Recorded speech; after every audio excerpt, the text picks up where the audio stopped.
Bonjour. Aujourd'hui, nous parlons des couleurs. Today, we're going to talk about colors, specifically how to use them as adjectives in our sentences. So, how to make them agree, where to place them with regards to the nouns that they describe. Rouge. Ce sont des framboises rouges. These are red raspberries. So, ce sont here just means these are.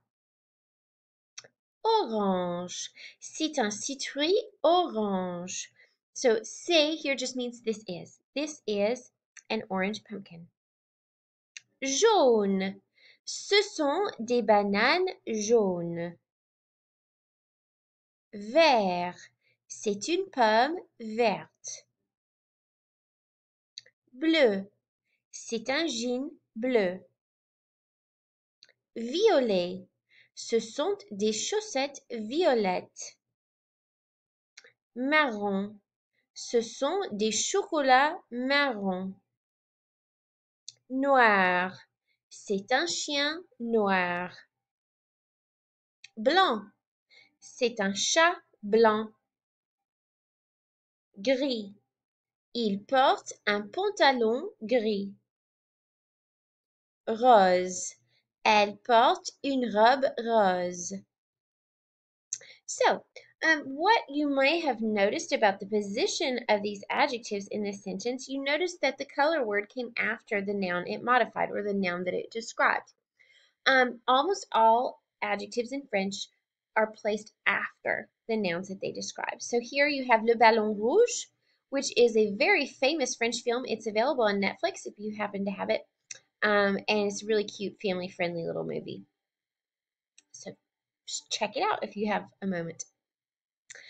And another thing you might have noticed about these adjectives is the agreement. And we talked a little bit about adjective agreement already. So remember that in French, adjectives must reflect the gender and number of the nouns that they describe. So spelling changes are made if the word you are describing with your color or any other adjective is feminine or plural. So, les chaussettes noires, here's the black socks. Isn't that a cool band name? I don't know anything about them. Okay, so some spelling changes for the color words. So you notice here we have noir, bleu, gris, vert, violet, et blanc.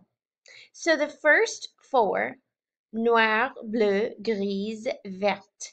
Okay, so these ones just add an E. And here, these sound the same. Noir, noir.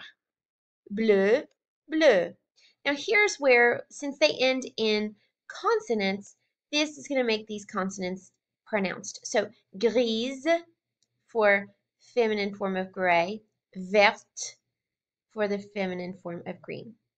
Then you notice that violet et blanc are a little bit unusual. They don't quite follow a regular pattern of just the E. We actually have to add an extra letter here. So violette, double T, E. It's kind of like Canadienne when we learned Canadian for a woman. It has an extra N before we add the E. Same thing going on here with violette. And then doubling that last letter and then adding the E. And then for blanc, we have blanche. So blanche is the feminine form of white. So you're going to add that H before you add the E. And so basically the only thing you need to know about plural is you add an S if you're describing a plural. So if it was a masculine plural noun, you would add S. If it was a feminine plural noun, you would add ES. So some example sentences. La cravate est bleue. La cravate est bleue. C'est une cravate bleue. C'est une cravate bleue. So these are very similar sentences, but here I'm saying the tie is blue. Here I'm saying this is a blue tie. So here, when I say the tie is blue, there's no need to remember where to put the adjective. It just comes after is. But c'est une cravate bleue. This is a blue tie. That's where we see it come after the noun. Les chaussures sont noires. Ce sont des chaussures noires. So, the shoes are black. these are black shoes. Okay, what if your adjective already ends in E? We know some color words such as jaune, rouge, et rose already end in E. So since they already end in E, we don't need to add an extra E for feminine. We just ignore that step. But for plural, we still need to add an S. So, il porte une chemise rose. Elle porte un chemisier rose. So here, it looks the same in both sentences. No changes were made to the feminine or masculine. And marron et orange, brown and orange, are a little unusual in that we don't need to make any changes. We don't add E's, we don't add S's. And this has to do with the fact that they originate from food words, from other nouns. So, for example, orange, from the fruit orange. Marron actually comes from a chestnut, if you're interested in that random trivia about why not. So, let's do a little practice writing. So, qu'est-ce qu'elle porte? Qu'est-ce qu'elle porte? Let's see if we can make some sentences telling me what she is wearing. So, remember, elle porte is going to be she is wearing, okay? And I want you to tell me she is wearing a white blouse, a gray skirt, and black shoes.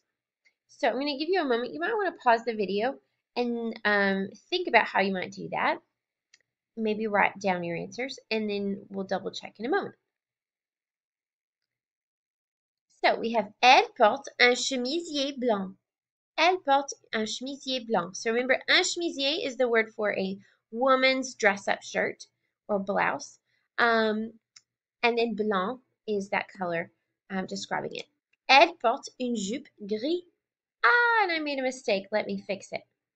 Elle porte une jupe grise. I'm going to just change it while I'm doing the video here and save it. See, even your French teacher can make a mistake. Oh no! Sorry. Have I made you dizzy? All right. Elle porte un chemisier blanc. Elle porte une jupe grise. Elle porte des chaussures noires. So here we added an E to gris because jupe is feminine. Here you can't tell from the article des that chaussure is feminine, so you just have to remember so shoes and socks are both feminine. So des chaussures noires. So I added an E since shoes is feminine and S because shoes is plural. Qu'est-ce qu'il porte? All right, think about what this little boy is wearing. I'm not sure if you may already know the word for like khaki. Think of the word beige in English. We actually took that from French. So tell me he's wearing a button-up shirt and what colors it is. Tell me what color his shorts are. And it's going to look like this. Il porte une chemise blanche et bleue. Il porte un short beige. Très bien. You're going to have the opportunity to write a little bit about the clothes that you're wearing today and describe them with colors. If you have any questions about this lesson or any upcoming assignments, please don't hesitate to let me know. Bonne journée.